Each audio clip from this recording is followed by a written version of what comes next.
வீட்டுக்கடன் பெறுவதில் ஒரு புதிய விதியை ரிசர்வ் வங்கி அறிவித்துள்ளது. இன்னைக்கு அதை பத்தி நம்ம பார்க்க போறோம். அனைவருக்கும் வணக்கம். நிலக்கோட்டையிலிருந்து நான் உங்கள் வழக்கறிஞர் மணிகண்டன். ரிசர்வ் வங்கி ஹவுசிங் லோன் என்று சொல்லப்படக்கூடிய வீட்டுக்கடன் பெறுவதில் ஒரு புதிய திருத்தத்தை, ஒரு புதிய விதியை அறிமுகப்படுத்தியிருக்கு.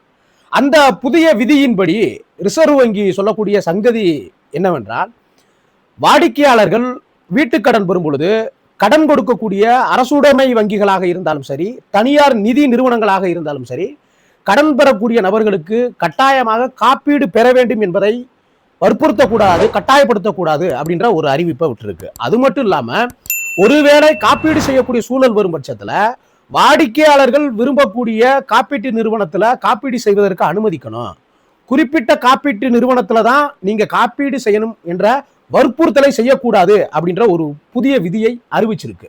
இந்த புதிய அறிவிப்பின் மூலம் பல நபர்கள் பயனடைவதற்கு வாய்ப்பு இருக்கு.